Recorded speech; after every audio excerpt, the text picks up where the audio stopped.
The news that we want to cover today is the new era of ICE, because what we're seeing is that there's a pretty big difference between the new and the old. Let's talk a little bit about the old ICE. ICE, first of all, is the enforcement arm of the immigration department in the United States, right? So there's the customs officer that determines who can come into the country. They admit them, they prepare the paperwork for asylum, they allow people to enter, not just people, but also cargo, etc., right? So that's custom enforcement.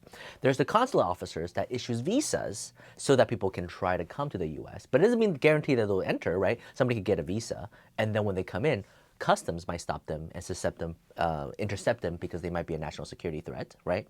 So that's the consulate, that's the customs, and then USCIS, United States Immigration Services, are the ones who grants immigration benefits to individuals, right? Whether it's green cards or citizenship, but that's the administrative arm there. And they do a lot of interviews and they do a lot of inspections. And a lot of times things have to go through USCIS first before they can go to the consulate, before they can go to the customs. But that's the normal pathway. But if somebody overstays their visa, if somebody who is across the border illegally and you need to kick them out, the consulate is not going to kick them out. Customs are not going to kick them out. USCIS is not going to go and arrest them and kick them out. That burden falls under ICE. Okay, and then when they do make arrests and put them in detention centers, they give it ultimately to an immigration judge to adjudicate whether or not they have equitable claims to stay in the country, or do they ultimately have to go, right? So ICE, very much like police officers, they're responsible to get the people who are not supposed to be here out. Whatever your opinion about that, they're just like a police force. They're needed in any country with an immigration department, or else the country will get flooded with people that are not supposed to be here, right? Especially if you know about the visa process. Once you get a visa, you come in, you report where you are, and then you kind of just disappear off the grid. You know, if there's 40,000 people entering every single airport every month, and then across all of the US and every port of entry, how are you going to keep up with all the people who are here, who are not here? So you do need an enforcement arm. With that being said, the predominant mentality of ICE, of the public, of the private bar association, and the nonprofit bar association, the predominant understanding, the unwritten contract was this, that they understood it is largely a lose-lose-lose situation, in the sense that for them to go find an individual to deport them costs the taxpayer a lot of money. Insurmountable amount of money, billions of dollars, for ICE officers to go and find people and to kick them out. Costs a lot of taxpayer money. Second, by getting individuals out of the country, they are no longer here contributing to the economic activity of the United States, meaning they're not buying food, they're not having shelter, they're not contributing to the economic prosperity of the United States, right? Almost 2/3 of our GDP is dependent on consumption. And that is highly important to the growth of the United States. And so by kicking a lot of people out, it dampers that growth.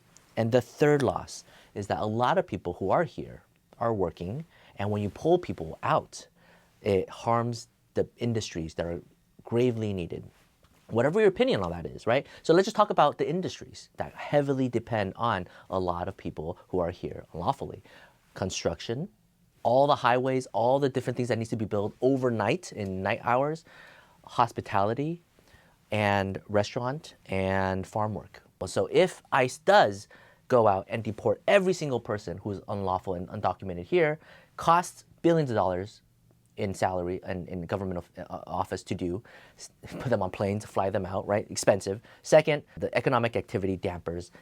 And then the third is these industries will collapse, and therefore United States, a lot of the core segments, the housing prices, everything will skyrocket if every single thing that needs to be built needs to be done by a W-2 employee, right? And it is the reality that the United States lived through in the past, I would say, at least 20 years.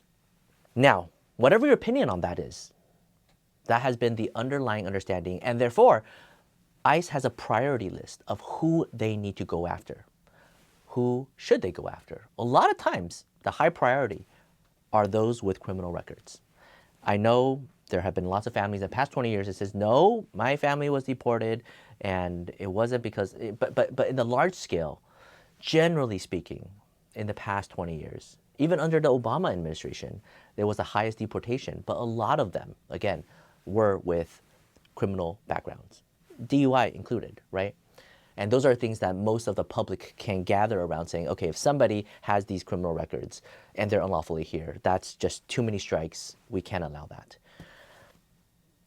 That's been somewhat of the old understanding, and we are seeing a shift in mentality, a new age in the ICE department. How is it different? The idea that if they are here contributing to the economic prosperity of the United States may no longer be believed, meaning they're here, they're clogging up the parking spots, they're clogging up the restaurants, they're increasing the housing, they are taking up too much space and air, and they should not be here. It costs us. It costs the average American. It reduces our prosperity with them being here. That's a new mentality. A second one is that there are so many companies that use all these unlawful workers, illegal workers, and it makes lawful companies not be able to compete. And so by getting rid of them, it will open up the jobs, it will open up the businesses. And so states that predominantly use undocumented workers have reached high prosperities, and that's unfair to all the red states. So there's the second mentality of they do not contribute to the United States, and these other industries can be replaced by AI, by robots, by other Americans. And third might be it costs billions to get people out. Yes, it is a necessary pain in the past, but now it might be what actually funds the ICE department, right? So if you took a look at what funds ICE, predominantly it's congressional budget. So it costs billions of dollars. The fines, the bail bonds, the I-9 audits to businesses, the support to other administrations, agencies, all of that makes up a small percentage. 1% maybe from like I-9 audits, maybe like 5%, 10% if everything else, but predominantly 90%, the billions of dollars that's needed to make ICE functional comes from congressional budget. Now, ICE is being expanded. There is absolutely no doubt and no question that of all the agencies, the consulate, USCIS, CBP, and ICE, all three other agencies are shrinking. Staff cuts, buyouts, freezing of hiring, narrowing the scope of work and authority to make discretionary decisions, narrowing that down from the other agencies and transferring that power to ICE, therefore making ICE's role in the immigration world much more important, therefore needing to staff up ICE officials. ICE is in no doubt the fastest growing agency of all the immigration agencies. And when that happens, budgets and cost becomes more. And when that happens, if push comes to shove and you need to fund the agency, there will be a lot more I-9 audits, fining companies. Some companies get fined like hundreds of thousands, millions of dollars for unlawfully hiring different people. Bail bonds will increase. And so a lot of these revenue for ICE will increase. Now, again, remember the traditional underlying assumption from ICE that we've seen in the past 20 years at least was it's a lose-lose-lose situation. It's really expensive for the government to send people out there to deport people, so they're not going to do that unless they're major criminals. It will harm the consumption and consumerism, and it will harm the critical infrastructure businesses that needs to make this great country thrive. Now, first two already addressed. The last one, if ICE has already expanded, if they have already all these personnel, and they have now a quota of how many people they need to deport, it is no longer trying to go find the biggest criminals to deport. Now it's to hit a quota. And when there's a confluence of all these factors, right? We're talking about societal from top down, right? There's a pressure to get rid of people who are undocumented, people who have illegally stayed, and there's a mentality shift of new officers who just fundamentally believe that their lifestyle has been harmed by all these illegal immigrants, and that it will serve the United States good by deporting them. It's a different mentality. It's a new era. I'm trying to report things on the ground. I'm trying to report things as they are happening because these things aren't really picked up online. I mean, there's small things. Like, for example, right, I have here the ICE risk classification assessment process was not consistently used to prevent the release of high-risk individuals. This was released by the U.S. Department of Homeland Security Office of Inspector General report back in June 2024.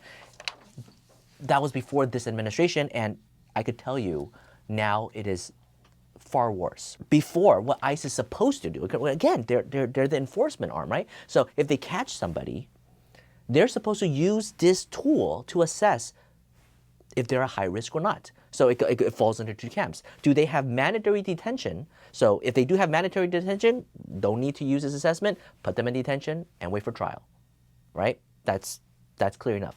But if they are not required to go under mandatory detention, then they're supposed to use this process, and let me just kind of walk you through that process. They're supposed to complete an RCA to assess the individual's risk factor, whether or not they are a public safety or flight. Because normally judges will do that at the bond hearing, but if they have no mandatory detention, maybe ICE should just do that, right? It makes sense. And then afterwards, once the RCA will assign a high, medium, or low risk, so this system will assign the risk, and then based on those factors, the tool will recommend detention or release. And then whether or not suggest release, they could be released on their own or under community supervision, or they can apply for a bond. And then they go through that process. Can you define RCA for us? Oh, RCA is the risk classification assessment process. It is the tool, it's like Google of whether or not somebody is safe. They put their information, they put their factors, right? Age, criminal history, etc., and then they assess it. Should this person be released? And if you're saying, oh, if they're criminals, they're illegally here, that's what they signed up for. Under the old framework of thinking about ICE, they target criminals and they go after them. They spend the taxpayer money. Maybe I could grant that argument. But under the new administration, let me tell you a little bit of what we're seeing that is different than before, okay? Students, international students, young 20-year-olds, some of them are from Ivy League institutions, for failing to extend their status online, reinstatement, visa gets canceled. They have a traffic violation from 5-7 years ago, get canceled, they get in proceedings. Now their visa is terminated. They go with friends on a cruise, they're coming back, and they get arrested and put in detention center. These are the things that we have been seeing. That's one. Second, green card holders who have a notice of intent to appear at NTA for whatever reason, maybe because they've been out for too long, or maybe because there's a investment reassessment on their case, and so now they're going through the USCIS system, but according to the customs officer, their conditional green card has been terminated, and so they cannot let them in. They get referred over to ICE, and ICE detains them. So now, and then the third category of what people are seeing, business owners under I-9 audits. Business owners, but maybe they have too many violations with I-9, and so ICE detains the business owners. This is unprecedented. ICE, again, under the original framework, they're going after criminals, they're spending taxpayer money, but under this new zero tolerance policy, CBP officers' authority has been largely transferred over to ICE for them to make the decision. Based on these reports and the limited amount of staff that ICE has, they can't process everyone. And so a lot of people, because of lack of manpower, they just automatically put into detention. There is no assessment. And then they leave it up to the immigration judge to go through that process.